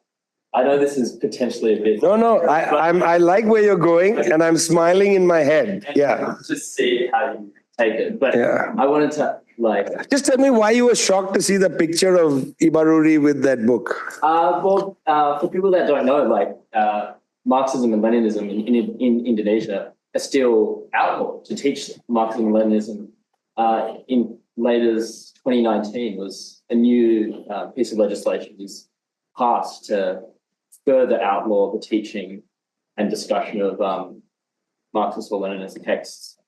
And to this day, many people on the left in Indonesia, they operate with a high degree of secrecy, which is really astonishing, I think. And for people that know that history know how deep those scars run and how taboo talking about communism and Marxism is. So it was just that way shocking. Yeah. Yes. Firstly, just to point to my friend over there who said, thanks for raising this thing about Australia. I mean, the Australian government was sending telexes of lists of people to be eliminated to the Indonesian military. Obama's mother. Oh, yeah. Supposedly may have been helping compile kill lists. Make the kill list. And then the Australian intelligence services were telexing the list to military bases of who to kill in which district. Great country. Really good country. Happy to be here, guys. It's beautiful also. But it's also beautiful. Yeah, we went to the Sydney Harbour Bridge. We saw the Opera House. There was a huge cruise ship which was going from Sydney to Brisbane. For 8 days, $3,500. All you can eat, all you can drink, those chocolate fountains. Freedom! Freedom to drink and eat chocolate. What a great country. Anyway, it's not as bad as Americans, okay? Because they sent the longest list. Australian list was slightly shorter. By the way, we are going to see Australia versus Pakistan one-day game. We hope that Pakistan will win, but it's most unlikely. Most unlikely. Most unlikely. One thing about Australia is I've always hated the team, but I've always admired it. I hated the Australian team since I first saw Dennis Lilly bowl in Calcutta. How he could get the ball to bounce on a totally flat pitch. Thompson, the ball would be low and super fast. He looked like a thug. But Lilly looked beautiful bowling. I hated the team. They were so good. I admired them at the same time. Poor Indians, just not used to. You've seen Chiteshwar Pujara, who just stands there and gets hit. He just likes to turn his body and Stark hits him. Hazelwood hits him. He just doesn't move. But when Gavaskar was there, every ball Gavaskar just went forward and hours of no runs. Indian team was so annoying in those days.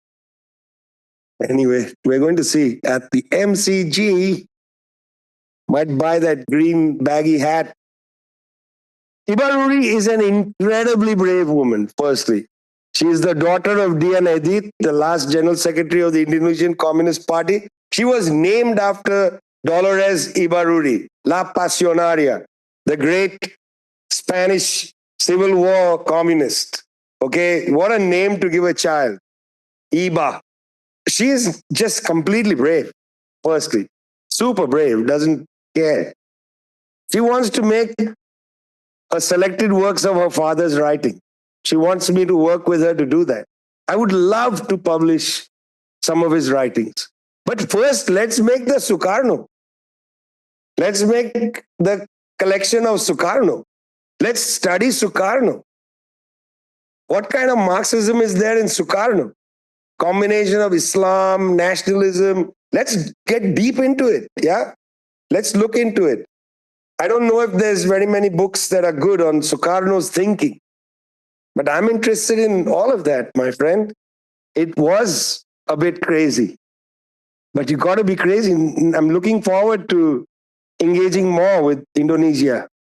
I remember reading the old Indonesians, Malacca and so on. There's a great tradition there. I get it. I mean, I've given a couple of lectures online to Indonesian colleges. They always ask me to give a lecture on critical thinking. And you honor the fact that, if you're an idiot, they all go to jail. So, we got to talk about critical thinking, the importance of understanding inequality. It's a dance.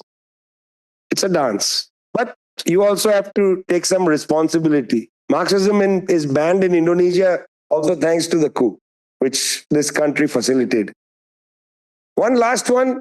Any hopeful question? Yeah. Oh, yeah, wait. No, he had a question. Then you take both and then we'll see. Okay? No, we'll take both and then see. I'll answer the best question. No. You are first. What is that flag? Eureka flag. Eureka flag. It's not the Eureka stockade in Australia, before. It's from a trade union, so it's like a flag of the trade union. Bravo. Yeah, so we wear it. So I'm used to setting up. Please, I love that. Yeah. So, CJ, I just had a question about how do you manage that sort of relationship between nationalism on the one hand and national liberation struggle? Because, for example, I'm wearing the symbol of Eureka now, it's a symbol in the Australian tradition of, I guess, socialist struggle against capitalism in Australia. But how do you manage that sort of tension between trying to maintain an internationalist perspective when it comes to what we're trying to achieve here, while simultaneously trying to motivate people? And often you go into images and mythology and stories from our nation's history, to get people to mobilise. If I talk to people, I'm much more likely to get people motivated if I talk about Australian images of Australian history than I am to speak broadly speaking about international. Absolutely. Well said. That's my question, brother. Very good question. You heard his question. Well, we better start with, I'm wearing a kafia because... I'm not sure how my question will compare, but just in the context of us Marxists doing contextual analysis and I guess building a narrative out of people's common sense, what do we do when a lot of that common sense seems to be rooted in things like racism against migrants or ethnic groups here, or concerns about gay people or trans people and things like that?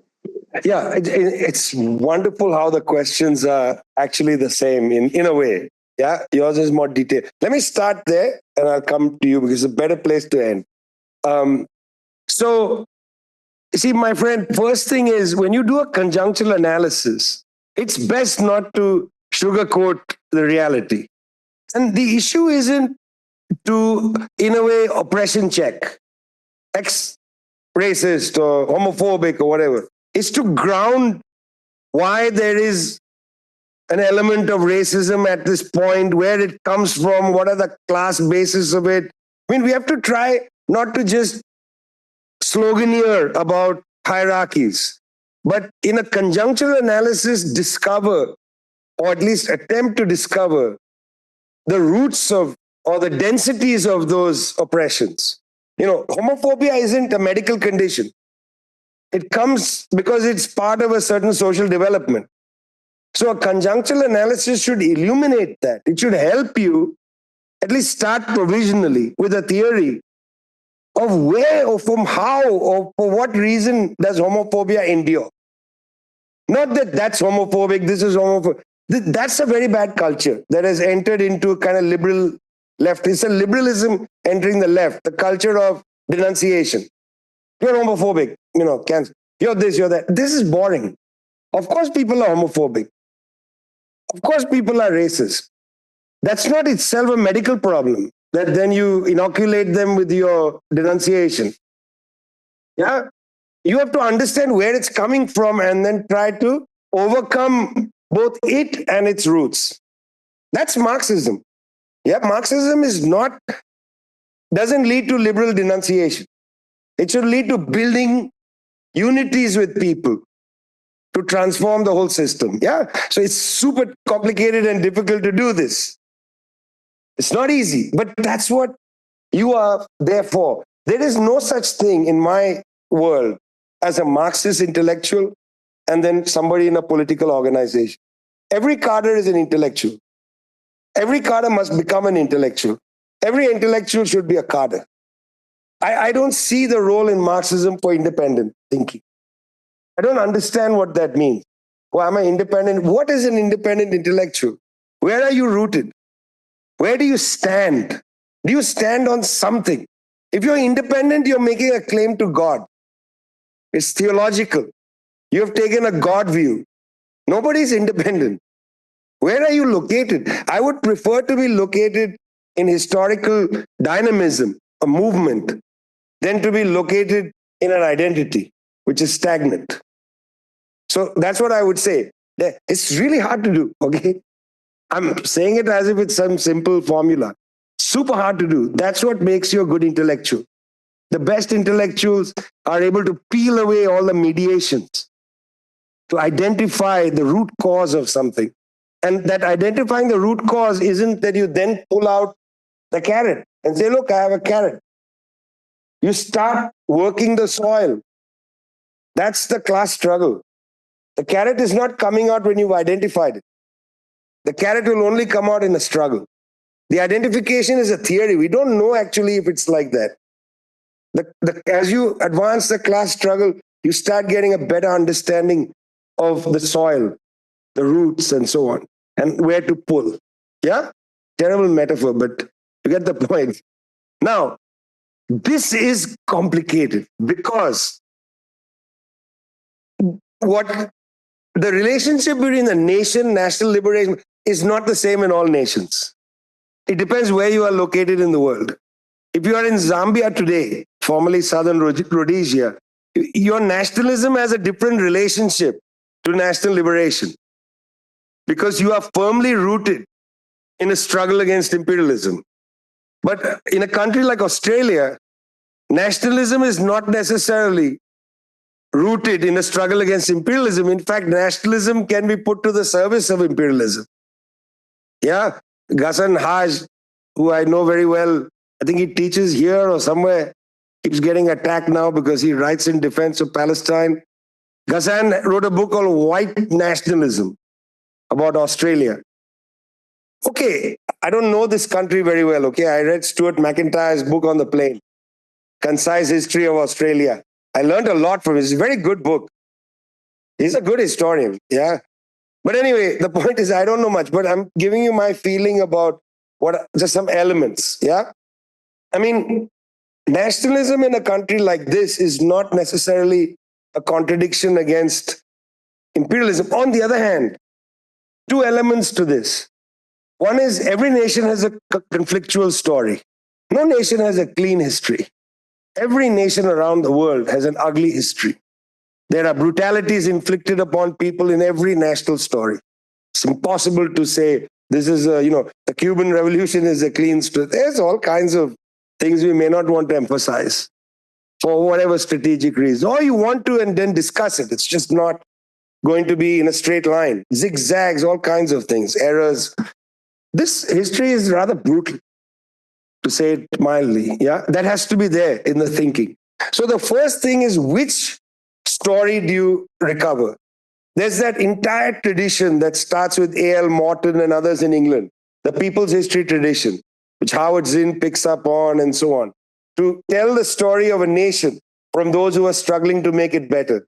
In other words, the margins of the nation are a better interpretation of the nation than the mainstream. This is a really insufficient approach because it sometimes sugarcoats the ugliness. Like, because trade unions came doesn't mean that other people weren't being massacred. If you told a history of trade unions and, all the struggles and so on, it kind of accumulates Australia into a place of goodness that, hey, now we have the weekend because of the trade unions. But in fact, you just lost the weekend because people are precariously employed and so on. You can't have a weak interpretation of history, a progressive interpretation just through the struggles. You have to also indicate its contradictions, a really ugly side of the history. That complex history is good for people to know. Like, if I'm in a trade union, I want to know a history that doesn't also talk about the sellouts, the people who screwed the trade union in the 1970s or whatever. I don't know. Yeah. The bosses that basically made a deal with whatever. We need that in the story as a warning, as a reflection piece, and so on. But that's only one part of it. See, the other interesting feature of it is that even in a country like Australia, not nationalism, but sovereignty could be an interesting theorem. You see, I'll give you an example. Everywhere I've been, I've asked people, how can you tolerate that you are spending money to expand the Tyndall Air Base in Darwin for the Americans to land B-52 bombers with nuclear bombs to go and bomb China? You are paying for the expansion. You are paying for the redevelopment of the Fremantle submarine base so the US can bring nuclear submarines. And at the same time, you don't have a high-speed rail that connects Sydney to Canberra, Canberra to Melbourne. Why did I have to get on a Qantas flight today and I had to lose my penknife and they almost took my blade away and fly when I could just take a train? But you're spending your resources for imperialism under which you are already subsumed since Sydney Bay. Because first subsumed to the British, then subsumed to the Americans after Treaty of San Francisco. Yeah? Why? That's sovereignty. You can make a demand. The Australian people can demand. We want high-speed rail. We don't want nuclear bombers. If it's a choice between using our wealth this way or that, we want this. That's sovereignty. That's different from nationalism. And sovereignty is a very interesting term to use in a country which has no treaty with the native people. Whose sovereignty? What sovereignty? So I think that nationalism is not actually the word we are looking for in a country like Australia. The word we are looking for is this is a country without sovereignty. It is a subordinate ally of the United States, and it has insufficiently had a relationship with those whom it expropriated. Let's advance along those two axes, stop being a subordinate ally of the US, sucking up to them, paying your money to expand their bases, and let's figure out a better relationship with those whom we took, whose land we oppressed in a terrible way. Solve those two, you push those two dynamics, you create a new kind of nationalism. Not the old nationalism of the Australian flag, which is a fake nationalism. Because in fact, people who fly the Australia should stop doing it. And you can make the argument that on Australia Day or whatever it's called, they should fly the Australian flag, but the US flag should be above it. Thanks.